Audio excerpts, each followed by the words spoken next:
Olá, estamos dando início a mais um programa Debates Le Monde Diplomatique Brasil, uma iniciativa do jornal Le Monde Diplomatique Brasil, em parceria com a TV PUC, com o canal universitário e com a TVT, a TV dos Trabalhadores. Hoje nós vamos tratar dos trabalhadores e os sindicatos. Os trabalhadores estão sendo protegidos pelos sindicatos? Mudou a configuração do mundo do trabalho? O sindicato está fazendo o seu papel?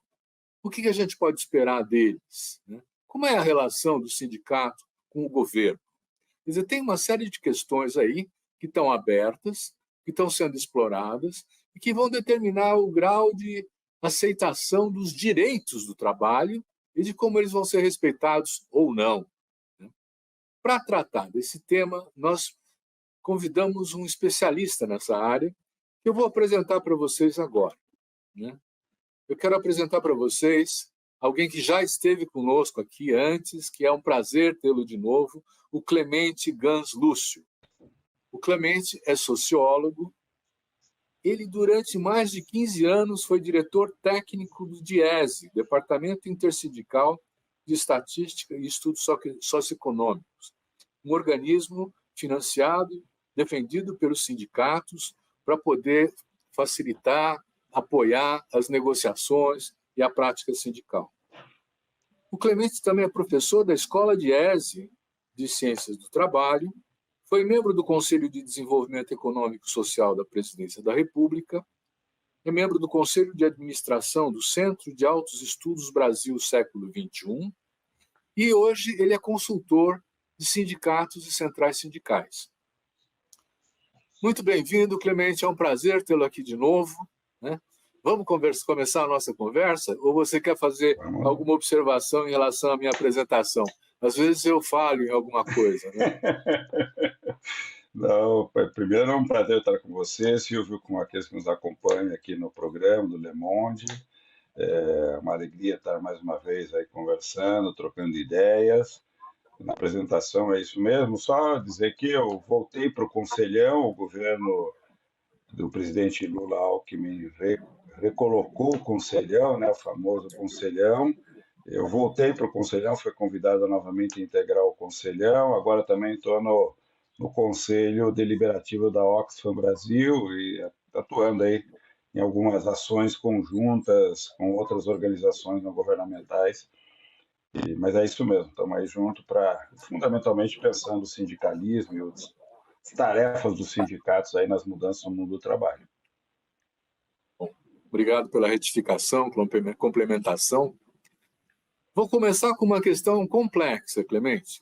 Quer dizer, esse mundo do trabalho, ou seja, o conjunto dos trabalhadores, vem mudando muito nas últimas décadas, Desde aquelas marchas em São Bernardo, na luta pela democracia, onde as fábricas eram enormes, o número de trabalhadores era muito grande, Houve um processo de desindustrialização, diminuiu a categoria do trabalhador em fábrica, e foram crescendo setores como de serviços, e um exército de entregadores sem proteção social, sem direitos, superexplorados por essas plataformas que organizam essa entrega de serviços e tudo mais. Quer dizer, o que é hoje que a gente pode chamar de classe trabalhadora?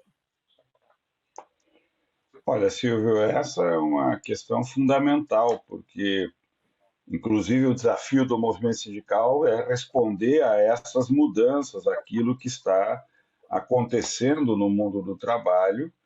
E as mudanças que estão acontecendo derivam fundamentalmente de novas estratégias empresariais, de organização das empresas e do sistema produtivo, a integração dessas empresas mundo afora, reorganização do ponto de vista da logística, de onde elas se localizam para uma produção mundializada, uma grande dependência do leste asiático, ou seja, dos países da China e todos aqueles países que ali formam hoje uma grande base do sistema produtivo industrial. Vivemos, inclusive, isso na crise da pandemia, quando a dependência de insumos vindos dessa base industrial mundo afora criou uma série de dificuldades, né? Nós mesmos tínhamos dificuldade de produzir máscaras, seringas para fazer aplicação de vacinas, e o mundo afora também se observou esse fenômeno, ou seja, um deslocamento muito forte da base industrial do planeta para o leste asiático, uma reorganização dos sistemas produtivos no mundo, nos países envolvidos e no Brasil. Esse fenômeno foi combinado também com uma crise do ponto de vista da relação entre o desenvolvimento industrial e o papel do Estado, fortemente, gravemente atacado pela Operação Lava Jato, que destruiu uma base industrial importante, que era o setor de construção no Brasil. O Brasil detinha uma tecnologia no setor da construção, especialmente construção pesada, de ponta no mundo, e a Operação Lava Jato atacou severamente essas empresas, destruindo boa parte da sua capacidade produtiva. Nós estimamos em mais de 1,5 milhão de empregos diretamente afetados pela desmobilização dessas empresas, mas o setor industrial como um todo vem há quase 30 anos sofrendo severas dificuldades para concorrer internacionalmente. Isso tem afetado gravemente a base industrial brasileira, que tem um impacto sobre os empregos, que no geral são os melhores empregos, e uma expansão do setor de serviços. Essas mudanças que ocorrem nessas 3 últimas décadas, especialmente na última década, é acelerado pelas inovações tecnológicas, que não mais só atingem o setor industrial, mas são tecnologias que se perfilam em todos os setores econômicos, especialmente no setor de serviços, com a tecnologia de comunicação, as plataformas, e hoje a inteligência chamada artificial, que não tem nada de inteligente, muito menos de artificial, mas é uma tecnologia com um profundo impacto em toda a economia, com profundo impacto sobre os empregos, sobre a quantidade de empregos e a qualidade dos empregos, mas essas tecnologias, especialmente a de comunicação e as plataformas, alteram as atividades produtivas no setor de serviços. Portanto, nós há muitos anos comemos pizza e muitas vezes compramos pizzas para serem entregues em casa. Entretanto, hoje a produção da pizza e a entrega da pizza em casa sofreu mudanças importantes e novas atividades econômicas estão se interpondo entre quem compra a pizza e quem produz a pizza, que essa interposição nessa relação de consumo e de produção econômica vem alterando os postos de trabalho, as atividades produtivas e assim por diante. Portanto, há mudanças profundas. Diga. Então, quer dizer, eu estou entendendo que essas mudanças são internacionais, né? Mas elas afetam de uma maneira particular o Brasil, né? Quer dizer, nós antes tínhamos uma indústria pesada da construção, não temos mais.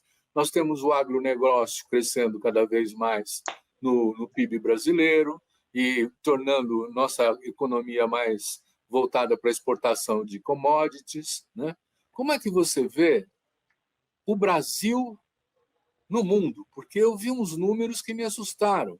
Em 2010, nós tínhamos muito mais poder aquisitivo e éramos mais importantes do que somos agora, como economia, né? O que aconteceu?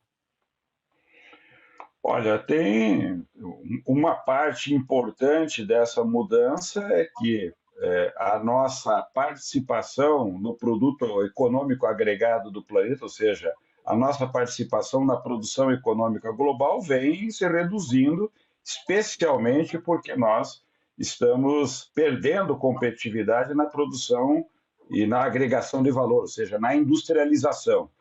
Quando nós exportamos minério de ferro bruto e somos um dos principais exportadores do planeta e importamos um vergalhão para fazer uma estrada de ferro, nós estamos criando um emprego que transforma o minério de ferro em vergalhão para fazer um trilho, é uma tecnologia muito simples, para um outro país. Quando nós resolvemos comprar um produto da Shein, né? Porque nós fazemos um pedido e chega na nossa casa. Na verdade, nós estamos exportando os empregos industriais para a produção daquele determinada camiseta, calça, seja lá o que nós compramos de vestuário, qualquer outro produto. Ou seja, toda vez que nós perdemos competitividade e estamos importando os produtos industrializados, nós estamos transferindo a nossa base industrial para esses países, perdendo os empregos aqui e virando, como você disse, exportador primário de produtos primários, não agregando valor sobre esses produtos. Se nós exportamos laranja, mas não exportamos suco de laranja industrializado, quem industrializa o suco de laranja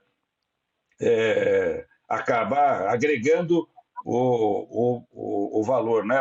A Fiesp tem um estudo que mostra que o café que nós exportamos no Porto de Santos, para cada $100 que nós exportamos, esses mesmos $100 que nós exportamos voltam como produto importado pelo Brasil à base de $2.700, ou seja, 27 vezes o valor com o qual nós exportamos o nosso produto. Essa agregação de valor, de pegar um produto 100 e transformar em 2.700, é o que nós estamos deixando de fazer na nossa economia.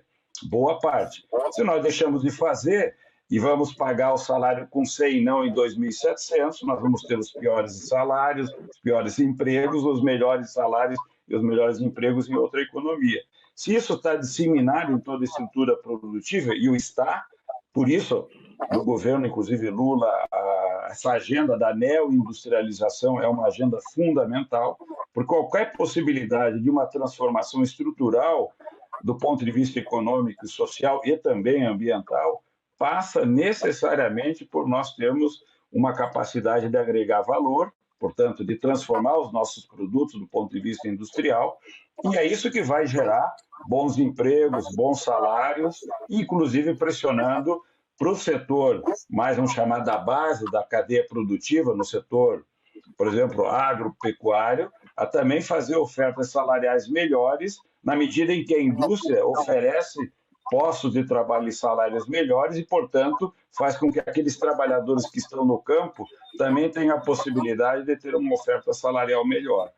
Essa engenharia do sistema produtivo precisa ser reorganizada. O Brasil deixou de fazê-lo em boa parte nesses últimos 30 anos, principalmente no governo Lula 1 e 2, isso foi em parte retomado, mas foi novamente interrompido no governo Temer e no governo Bolsonaro, e nós temos que retomar é uma tarefa, uma década no mínimo, para nós retomarmos uma base para que isso tenha uma perspectiva aí de 2 ou 3 décadas, onde o país aí se reconecte com aquilo que o planeta, os países envolvidos têm como desenvolvimento tecnológico. Nesse momento, inclusive os países centrais, na Europa, nos Estados Unidos, reinvestindo bilhões ou trilhões de dólares ou euros na reindustrialização dos seus países. Portanto, o Brasil precisa entrar nessa mesma toada e se reconectar com os países da Europa, Estados Unidos principalmente, e recolocar a nossa base industrial integrada a essas economias com aquilo que nós temos de capacidade produtiva, que é própria do país e que deve ser os nossos vetores de integração à economia mundial. É isso que vai gerar bons empregos e aí a nossa disputa por condições de trabalho e de salário. Deixa eu entrar aí. Quer dizer, eu entendi, pelo que você falou, que se não tiver um Estado que tenha uma política, no caso de neoindustrialização, como está sendo apontado agora, né, a lógica do mercado fica na mão das grandes corporações que não têm nenhuma preocupação com o social e aprofundam mesmo a desigualdade e a exploração. Né? Então, fico satisfeito de entender, nesse momento, nós temos uma política de neoindustrialização que vai gerar essas oportunidades. Mas eu fico com dúvidas se o crescimento garante a equidade, porque eu não vejo uma associação direta entre um PIB maior e salários melhores. Né? Então, a minha pergunta é, o sindicato continua tendo esse papel de proteção do trabalhador? continua sendo um sindicato de lutas? Olha, Silvio, essa questão é fundamental. Primeiro, o pressuposto que você está colocando eu considero corretíssimo. O crescimento econômico não necessariamente garante uma transformação estrutural do ponto de vista social, no caso brasileiro, a superação da pobreza e miséria, a superação das desigualdades e o estabelecimento de um padrão de vida que seja um bom padrão de vida para toda a sociedade, uma nova qualidade da vida urbana, né? Mais de 85% da população morando em cidades, portanto, há todo um aspecto em termos de infraestrutura, ou seja, há um conjunto de mudanças que precisam ser feitos. Parte deles é resultado da disputa direta entre o produto econômico que uma empresa faz e a sua distribuição entre lucros e salários, ou seja, o produto que uma empresa realiza é resultado daquele arranjo produtivo que inclui tecnologia, estratégia de negócio e trabalho, né? E tudo é trabalho, mas é esse arranjo que faz uma produção. O que os sindicatos fazem é disputar o resultado desse produto entre salários, lucros, impostos, porque também as regras fiscais colocam que parte desse produto se transforma em impostos. Brigar para que os impostos gerem boas políticas públicas é uma parte da luta, mas a luta sindical principal continua sendo disputar melhores salários, melhores condições de trabalho, melhor participação no resultado do agregado econômico que uma determinada empresa realiza. O sindicato isso é um tem instrumento... acontecido, de fato? Os resultados são positivos? Tem negociações coletivas que apontam ganhos para os trabalhadores? Tem. O Brasil tem um dos bons sistemas, vamos chamar, um bom sistema sindical e um bom sistema de negociação coletiva. Olhando pelo retrovisor. Se você olhar para trás e olhar qual é a trajetória do sindicalismo brasileiro, especialmente depois da redemocratização, final dos anos 70, meados dos anos 70 para cá, você vai observar que há uma grande participação do movimento sindical, vamos chamar, nessa disputa distributiva por meio de acordos e convenções coletivas. Hoje, no Brasil, nós temos aproximadamente registrados no Ministério do Trabalho cerca de 50 mil acordos e convenções coletivas. Diria que aproximadamente, talvez 80%, 90% da força de trabalho assalariada, servidores públicos estatutários e trabalhadores com carteira de trabalho assinada, estão protegidas por um acordo ou uma convenção coletiva. Então, há uma boa proteção nesse aspecto, né? Qual é o problema? É que com as mudanças no mundo do trabalho, que são profundas e radicais, e vamos chamar com um certo envelhecimento do quadro diretivo do movimento sindical no Brasil e no mundo, e um certo distanciamento dos jovens da vida sindical, mais do que já teve no passado, tem trazido dificuldades para o movimento sindical se conectar com essas mudanças profundas. Então, um dos desafios é se reconectar com essas estratégias. A agenda neoliberal também atuou nos últimos 20 anos, Silvia, colocando mais restrições à contratação coletiva, ou seja, as empresas, especialmente as empresas que adquirem uma estratégia de negócio neoliberal, ou seja, o máximo retorno para o acionista, tem levado essas empresas a mudar sua estratégia de relações sindicais ou relações de trabalho ou relações industriais. Desvalorizado a negociação coletiva, especialmente a setorial, valorizado o acordo por empresa e muitas vezes valorizado o acordo individual, sem a mediação do sindicato. Há também uma campanha, o Brasil foi um protagonista importante de uma campanha continuada de desvalorização dos sindicatos. Não sei se você lembra, mas o presidente anterior, uma vez eleito, já no mês de novembro, após a eleição, deu uma declaração dizendo que ele considerava que todo sindicato era uma entidade criminosa e todo dirigente sindical era um bandido, que o governo dele ia acabar com essa história. Essa visão, que foi muito propagada, também tem um efeito importante sobre, vamos chamar, a alma sindical, né? Então você tem várias coisas, uma mudança no mundo do trabalho, um envelhecimento dos quadros diretivos. E por que o envelhecimento é um problema? Porque esses dirigentes sindicais, que são muito hábeis, conhecem do mundo do trabalho que está desaparecendo, mas conhecem pouco do mundo do trabalho que está chegando.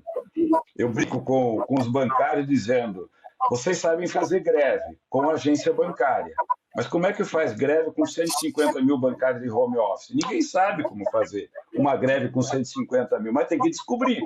E quem vai saber? Quem está em home office vai ter que inventar uma greve em home office. Se esse trabalhador que está em home office não vier para a direção do sindicato, dificilmente o sindicato consegue inventar essa solução, né? Então, Clemente, fala. Não, vamos entrar nesse tema que você me destacou, chamou a atenção para mim, que o jovem não está encantado com o sindicato, né? O jovem que sofreu uma bateria de ideias, de propaganda, de que a vida dele vai se resolver com o empreendedorismo, né? Exato. Uma iniciativa pessoal. Ele não precisa do sindicato, ele tem que ser bom ele, né? Quer dizer, como é que você vê esse distanciamento? Tem alguma razão de ser? Como é que recupera esse jovem para o sindicato? Bom, Silvio, primeiro um dado importante, os dados, por exemplo, a média dos países da OCDE, os 36 ou 38 países da OCDE, a taxa de sindicalização dos jovens é menor do que 7%. Né? 7 em cada 100 jovens estão sindicalizados, né? É a menor taxa de sindicalização de uma série histórica longa. E nos países da OCDE também se observa esse mesmo fenômeno, né? Muito associado, de um lado, à desindustrialização, ou seja, boa parte da fonte dinâmica do sindicalismo vem da base industrial, e a desindustrialização colabora com esse processo de enfraquecimento da presença do jovem. O individualismo exacerbado, aplicado, por exemplo, nessa ideia do empreendedorismo, ou deixa que eu resolvo sozinho, eu não preciso do coletivo, eu estou o tempo todo disputando uma vaga, e sou eu disputando no mercado, essas coisas todas têm um efeito importante, toda a propaganda contrária aos sindicatos e à ação coletiva, a desvalorização da ação coletiva e da organização, tudo isso tem um impacto importante. Uma pesquisa feita na OCDE com os jovens mostra que, apesar de tudo isso, Silvia, a indicação da juventude é que, predominantemente, como entre os demais trabalhadores, a visão de que o sindicato é uma ferramenta importante está presente entre os jovens. Mas não necessariamente essa presença se reflete em uma adesão ao sindicato. E muitas vezes o jovem responde dizendo: o sindicato não conhece o meu problema, o sindicato não me vê, o sindicato não incorpora as minhas propostas. Eu vou te dar um exemplo concreto. Recentemente, em um debate com um conjunto de sindicatos e uma dirigente sindical do setor bancário, ela dizia, e eu falava disso, e ela disse: você está falando, me fez lembrar um aprendizado que eu tive. Eu entrei na direção do sindicato e, em um determinado banco, o banco proibia que os meninos trabalhassem barbados, de barba, né? E os meninos queriam fazer uma campanha para que o banco mudasse e aceitasse que eles pudessem trabalhar de barba. E eu resisti a fazer essa campanha porque eu achava que não era uma campanha de luta de classe, de luta, né? O menino e tal. Aí eu quero dizer que eu li um trabalho, um debate que eu fiz com vocês, falando que a gente tinha que pegar que qualquer ação coletiva é uma ação para desenvolver um trabalho organizativo, né? Eu brincava sobre uma outra história com trabalhar de bermuda. Nós fizemos o trabalho, né? Fomos para lá, organizou uma comissão para defender que os meninos pudessem trabalhar de barba. Bom, o resultado foi que fizeram um acordo com o banco e os meninos começaram a trabalhar com barba. Eles disseram: hoje tem, acho que 3 ou 5 desses rapazes que faziam parte dessa plataforma estão hoje na direção do sindicato. Ou seja, qualquer luta, Silvio, qualquer luta leva as pessoas a se organizarem. Eles tiveram que organizar a pauta, organizar uma comissão de negociação, sentar com o patrão e negociar que eles queriam trabalhar de barba, explicar por que era, por que eles achavam que eles tinham que ter esse direito, ou seja, obriga a que nessa relação se posicione. Esse é o papel do sindicato, colocar um protagonismo para que os trabalhadores entrem nessa relação se posicionando. E vão dizer, nós queremos melhor salário, melhores condições, a empresa produziu tanto, esse produto pode ser distribuído de uma outra maneira, queremos uma PLR, uma participação nos lucros, queremos isso, queremos aquilo. Ou seja, aquilo que a gente quer está reportado com aquilo que foi o produto que a empresa realizou, ou que o setor realizou, né? Clemente, outro dia eu estava fazendo uma entrevista e houve um comentário de que a gente está usando formas clássicas, tradicionais de expressão, que hoje não têm mais a importância que tiveram antes. Por exemplo, né, fazer aquelas concentrações, ter em cima de um caminhão de som uma liderança gritando, falando alto, ter os balões, ter a marcha da passeata. Quer dizer, se você for ver as experiências inovadoras do Occupy, enfim, quer dizer, de algumas manifestações como a da Espanha também, nos arcos lá, da Grécia, né? Eles usaram métodos e técnicas diferentes, inovadoras. Como é que a gente pode combinar a atração do jovem ao sindicato e essas formas tradicionais clássicas que não lhes dizem respeito? Olha, Silvio, eu penso que isso, de um lado, a gente tem que desenvolver as ferramentas, desenvolver as abordagens, as formas, e estar atento às oportunidades. Por exemplo, agora na França, eles fizeram N jornadas, um grande processo de mobilização de enfrentamento com o governo francês em relação às aposentadorias. Né? Uma mudança na aposentadoria que o governo francês queria, encaminhou, o Congresso não aprovou, por meio de decreto presidencial, eles impuseram à sociedade francesa, porque a regra lá permite que o governo faça um decreto impondo uma decisão à sociedade, e eles encaminharam todo um processo de mobilização com uma jornada por mês, uma grande jornada, que era um grande dia de enfrentamento, de mobilização de rua.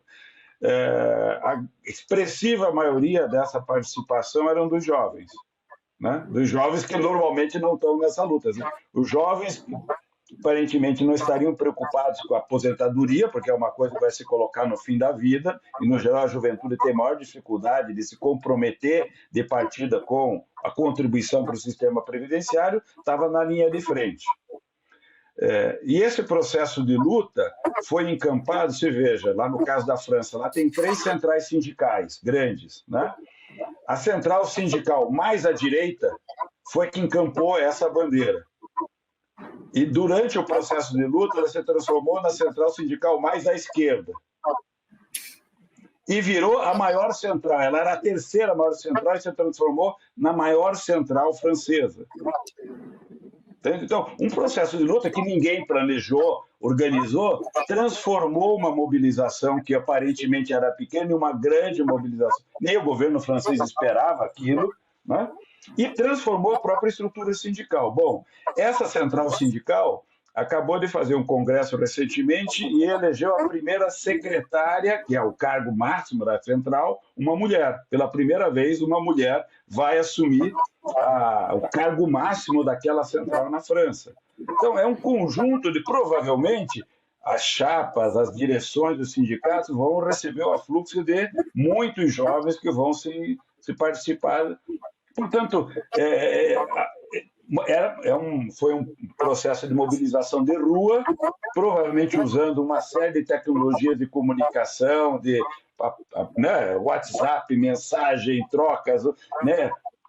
CAD, bom, tem todas as tecnologias de comunicação, mas o processo de organização, e é interessante a pesquisa, no caso dos jovens da OCDE, mostrando que os jovens consideram muito importante as atividades porque eles reconhecem que o papel do sindicato é a promoção da solidariedade, né? Portanto, o sindicato tomar iniciativas, e, por exemplo, com esses protestos na França, são protestos onde as pessoas vão ir para a rua, se solidarizam coletivamente, né? se constituem com uma identidade, dizendo, estamos lutando por uma mesma causa, né? Essa solidariedade de estar junto, lutando por uma mesma causa, é a essência do sindicalismo, né?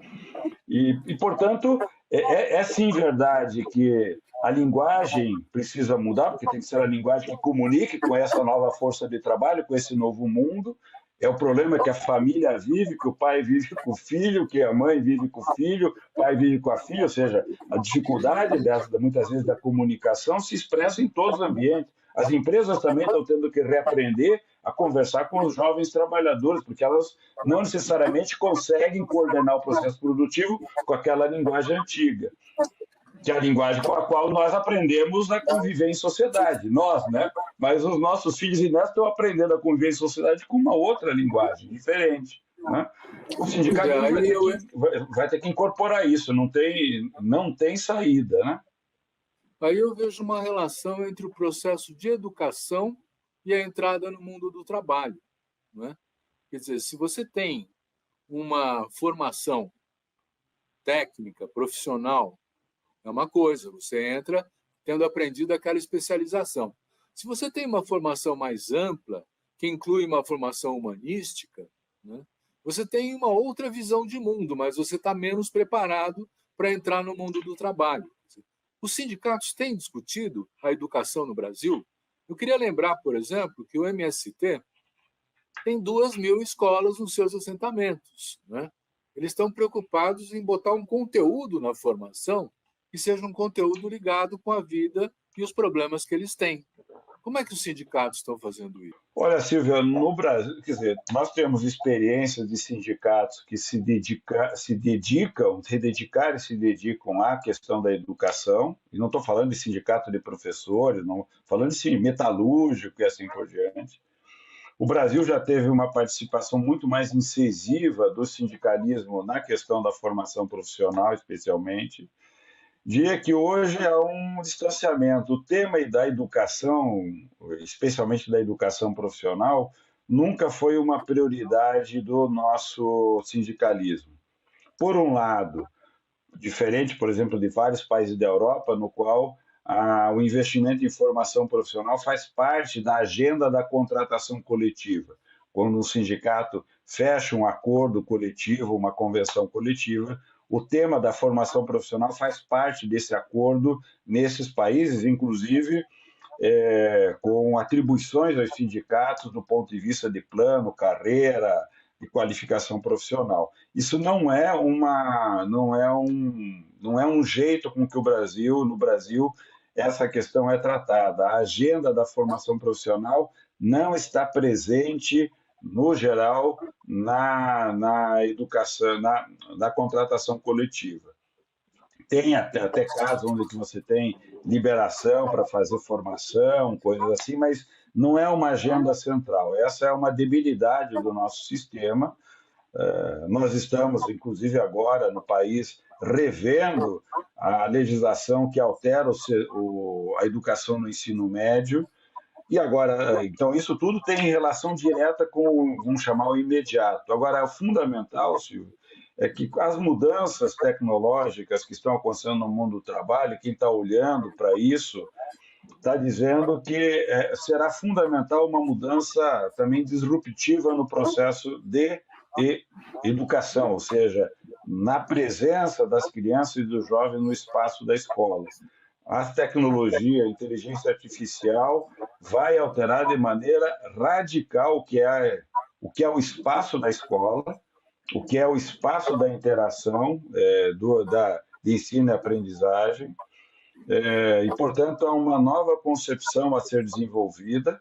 Quem está olhando para o mundo do trabalho está dizendo que cada vez mais as empresas estarão esperando trabalhadores que tenham capacidade de aprender continuadamente num processo de mudança no sistema produtivo, cada vez menos é menos importante ter alguém ultra preparado para uma determinada função, porque isso as pessoas vão aprender ao longo da vida várias vezes, e é muito mais importante ter pessoas preparadas para estarem, digamos, conectados com o sentido da mudança, cada um no seu setor, evidente, mas tendo uma formação holística mais geral, mais ampla. Tudo isso vai resultar em mudanças muito profundas na educação e também na própria formação do trabalhador e da trabalhadora, né? Uhum. Então, você sabe que tem dois temas que eu queria trazer para você. Tem filmes, por exemplo, dos anos 80, em que mostra uma fábrica de automóveis cheia de trabalhadores, né? Os metalúrgicos, tal, montando os carros. Hoje os filmes mostram os robôs montando os carros. E tem pouca gente na fábrica, né? A pergunta é, sobrou, tem gente demais? Tem gente que não vai ser empregável? Olha, esse é um debate, vamos chamar, prospectivo, que tem os ultra pessimistas e os ultra otimistas, né? Todo mundo olha para o futuro e tem gente que diz, não, vai ser extinto. Eu estava lendo, inclusive, ontem um estudo, dizendo, não, para cada 2 empregos que forem destruídos, serão criados 3. Então, uma visão otimista. E daí o outro diz, não, para cada 2 empregos que forem destruídos, vai ser criado um altamente precarizado. Então, você tem os extremos, né? Dizendo, olha, ou é o mundo do inferno ou é o mundo do paraíso. Bom, isso é natural no momento em que você está com mudanças tão profundas acontecendo e ninguém sabe exatamente para onde que isso vai, né? O que todo mundo está dizendo é cada vez mais as transformações são mais extensas no sistema produtivo, ou seja, cada vez mais todas as atividades estão sendo transformadas, cada vez mais essas mudanças são mais profundas, portanto, não é só uma transformação superficial, mas também tem transformações nos postos de trabalho, na atividade e nas próprias profissões. Você não vai mais formar um advogado do mesmo jeito que formaram no passado. Por quê? Porque já tem sistema de inteligência artificial que faz melhor petição do que um advogado.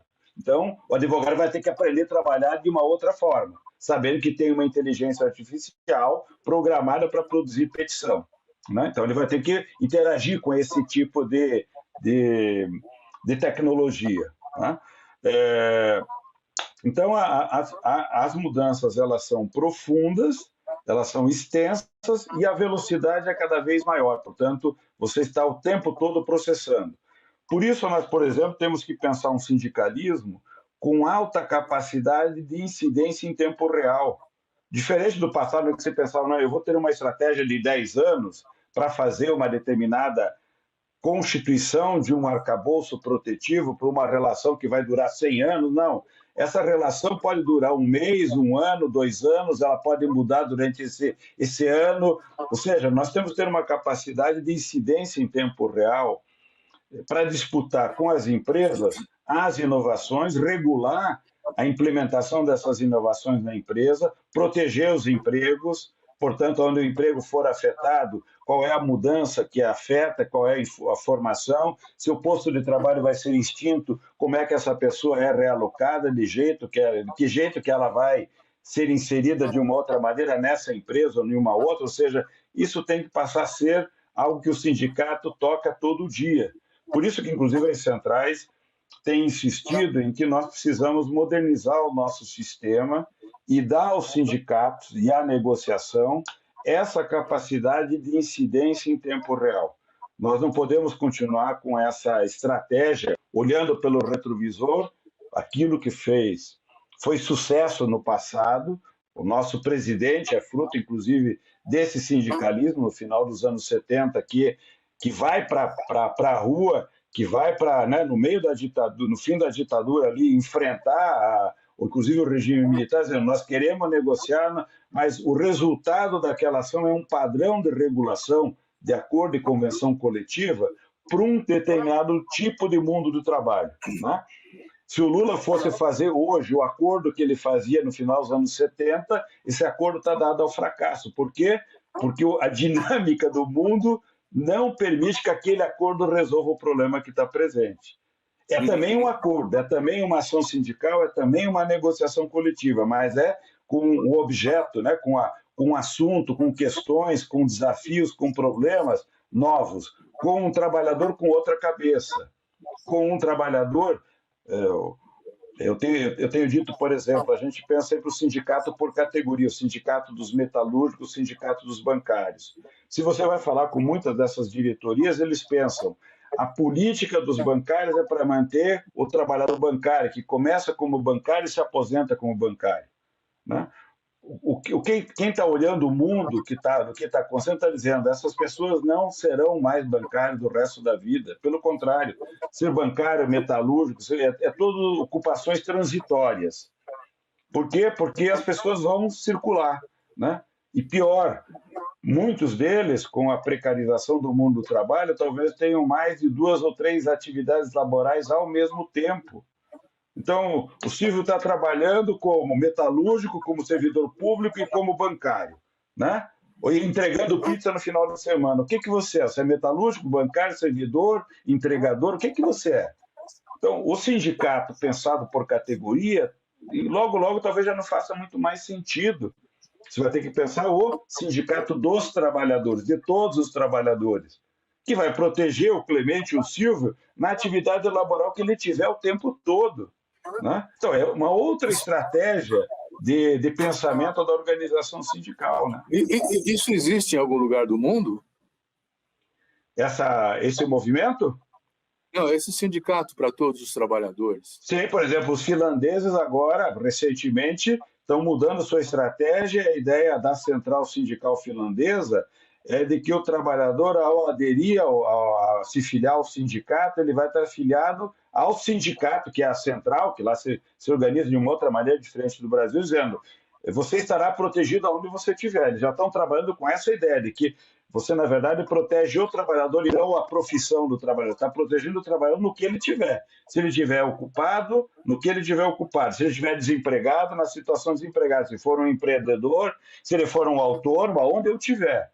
Nós estamos trabalhando com as centrais sindicais aqui no Brasil com a mesma perspectiva, ou seja, o desafio para as centrais sindicais hoje, para a CUT, para a Força, para a UGT, para a CTB, para a Nova Central, para a CSB, que são as grandes centrais, é como que essas centrais constituem um sistema sindical que protege 110 milhões de trabalhadores e trabalhadoras. Então, quando as centrais agora estão priorizando, por exemplo, agora, hoje e amanhã tem em Brasília mais uma rodada de negociação do trabalho mediado por aplicativo e plataformas, né? Então, priorizando moto e carro, essas duas tecnologias impactando essas duas atividades econômicas. Ao fazer isso, as centrais estão priorizando um tipo de negociação e um público, né? uma força de trabalho que, no geral, está fora da base de proteção do sindicalismo clássico. Sim. E, portanto, aí, o esforço...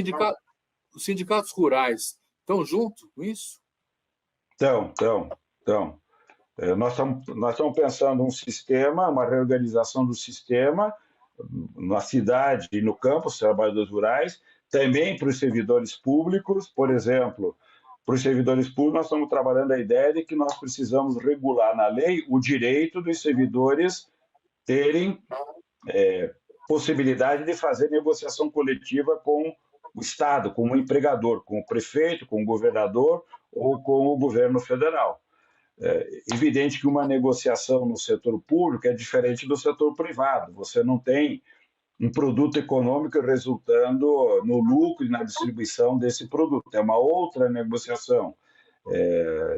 Uma negociação no setor público resulta em uma legislação que tem que ser aprovada no executivo municipal, ou do Estado, ou da União, mas também é uma negociação, ou seja, como que as condições de trabalho desses servidores são reguladas por meio da ação do sindicato.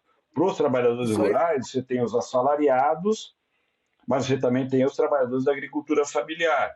O sindicalismo na agricultura familiar é diferente do sindicalismo dos assalariados, né? Os agricultura familiar discute política agrícola, crédito, escoamento da produção e assim por diante. Então, outras questões que mobilizam o trabalhador da agricultura familiar, né? Clemente, vamos pegar essa ideia de um novo sindicato, né, que é muito interessante. É um sindicato de proteção dos trabalhadores onde eles estejam, né? Essa estrutura sindical atual vai ter que acabar para dar Na lugar a um verdade, sindicato novo.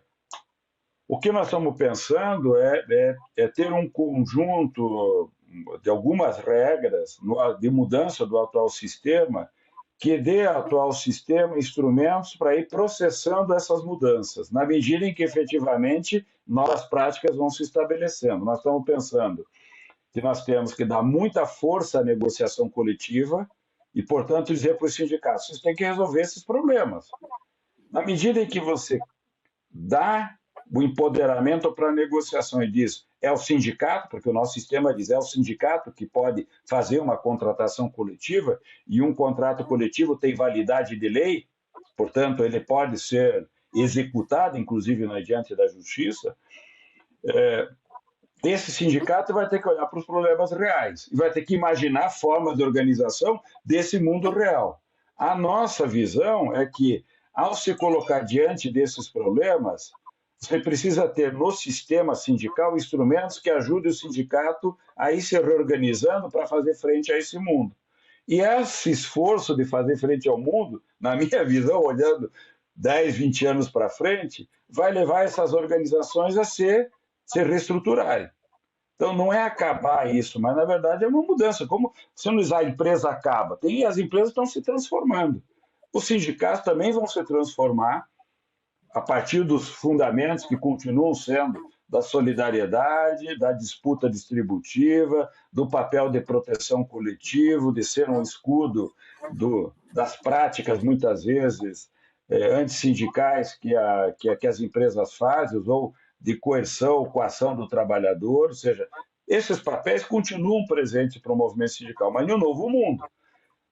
Não dá para pensar uma estratégia sindical de ir para a porta de fábrica com um caminhão, 10 mil trabalhadores entrando e saindo no mesmo portão. Bom, esse trabalho pode continuar? Lógico que pode, onde tem essa empresa, né? Mas hoje, 4 milhões de trabalhadores estão, parte deles, em cima de uma moto, param num sinal por 10 segundos, e você tem 10 segundos para fazer um trabalho de base. Como é que você faz? Aonde que é a porta da fábrica de um trabalhador que entrega comida de motocicleta? Não tem mais a porta, você tem outra coisa. Mas eles estão conectados pelo celular e se comunicam o tempo todo. Bom, nós vamos ter que inventar uma porta de fábrica via celular. É um outro jeito, né? Não tem jeito. E provavelmente a greve deles é uma greve diferente dos metalúrgicos, né? O que eles chamam do breque. O breque deles é uma outra coisa, né? Então, são criações que nós vamos ter que fazer e que não tem uma resposta única. Na verdade, a única resposta que eu imagino, as formas de luta que vão ser criadas para o futuro vão incidir, vão determinar o tipo de organização que a gente vai ter. O risco é a gente não cair na tentação de inverter. A forma organizativa determina as lutas. Não é. É o contrário, é as formas de luta, a gente não sabe quais são. Luta significa capacidade de incidir na disputa distributiva, que vão exigir qual a organização para que aquela luta aconteça. Classicamente, a nossa organização sindical era por categoria, porque as profissões vinha de pai para filho, para o neto, né? Era metalúrgico, metalúrgico, metalúrgico, metalúrgico. Então, um sindicato que abarcava a carreira da pessoa, que o protegia, que dava a formação profissional para o filho do metalúrgico ser metalúrgico, essa história toda, né? Que ia para a porta de fábrica, que entregava o boletim. Essa estrutura e essa forma de organização, que estava determinada numa forma organizativa das lutas, vai ter que mudar. Agora, para onde? Ninguém sabe exatamente para onde. Né? Agora, deixa eu entrar. É. Não, é o seguinte, nós já estamos chegando no final do nosso programa. O papo é bom, ele vai rolando, parece que não passou, passou, né? E eu tenho uma pergunta que eu não sei responder, né? E é muito importante, porque se nós estamos falando das condições de vida dos trabalhadores, nós estamos falando também da sua capacidade de consumo, da sua capacidade de renda, né? E a minha pergunta é: por que o salário mínimo no Brasil é tão mais baixo que os países vizinhos? Argentina, Colômbia, vários deles assim têm salários melhores do que os nossos, né? Você pode explicar isso, Clemente? Olha, Silvio, acho que tem uma questão específica, é porque ao longo da história nós deixamos de lado uma política de incremento da base salarial, do salário mínimo, e o incremento da produtividade da economia cresceu acima do salário mínimo. Isso é um dado Nós objetivo. quem? Nós, como sociedade como um todo, né?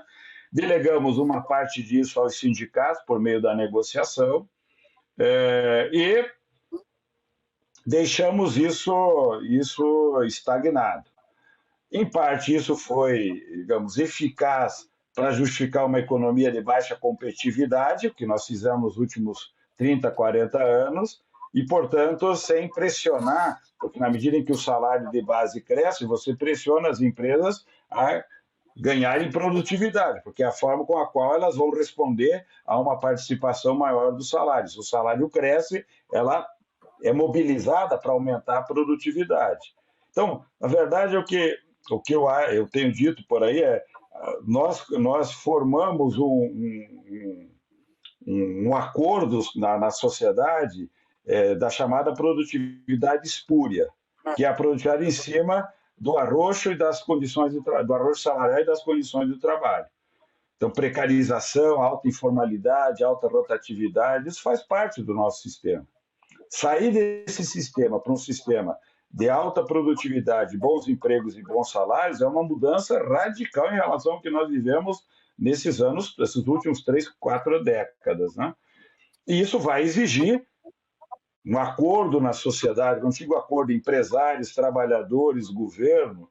Espero que nessa estratégia de neoindustrialização a gente consiga colocar isso como elemento central, uma estratégia de incremento de produtividade, que significa tecnologia, formação forte e negociação coletiva para regular as relações de trabalho, como base de um sistema de incremento de produtividade, sustentada por investimento público e investimento privado. Então, isso é a base que empurra o sistema econômico, políticas públicas de distribuição de renda, imposto progressivo, bom, todas as políticas que nós vemos como aquelas transformadoras das desigualdades, para o país alçar um padrão produtivo de um outro patamar dentro de uma economia uma economia verde, né? Uma economia digitalizada e uma economia com compromisso verde. Nessa estratégia, acho que a nossa responsabilidade como movimento sindical é justamente fazer parte desse arranjo que inclui políticas como essa que as centrais acabaram de fechar com o governo, que é a retomada da política de valorização do salário mínimo. Fazer o salário mínimo voltar a crescer, como foi feito desde a primeira negociação feita em 2003, quando o salário mínimo teve um aumento real durante o governo Lula e Dilma de quase 77%. Hoje o salário mínimo talvez estaria em torno de R$800 se não tivesse a política de valorização. Então, isso faz diferença, né? Então, ter esse projeto é justamente fazer com que essa base salarial volte a crescer. A gente não consegue fazer essa disputa se a economia não crescer. Se a economia estiver ladeira abaixo, todo mundo entra na defensiva, inclusive, especialmente o setor empresarial. Para ter essa outra mudança, sabendo que no Brasil a política de valorização do salário mínimo tem impacto direto na Previdência, portanto, na medida em que a gente dá ao setor produtivo a responsabilidade de pagar um salário mínimo para um trabalhador, e um trabalhador autônomo por conta própria usa o salário mínimo para definir também o preço do seu serviço, então ele é uma referência para toda a economia, mas no caso brasileiro, a nossa Constituição, e assim nós conseguimos, diz que também o aposentado tem que receber no mínimo um salário mínimo. Então, toda vez que ele recebe o salário mínimo, o setor produtivo tem que pagar o melhor salário e o Estado tem que pagar ao aposentado também um benefício um pouquinho maior. E a sociedade tem que financiar isso com tributo, né? Então, o tempo todo você vai ter que estar discutindo quanto que vai para lucro, quanto que vai para salário, quanto que vai para tributo para pagar essa conta, né? E isso tem um efeito distributivo muito importante, né? É uma eterna disputa, né? Eu quero agradecer muito ao Clemente Gans Lúcio pelo papo, pelo esclarecedor momento assim que a gente pôde entrar um pouco nesse mundo do trabalho dos sindicatos. Muito obrigado, foi ótimo, nós temos você aqui com a gente. E agradecer também a você que nos assiste, dizendo semana que vem tem mais. Obrigado. Obrigado.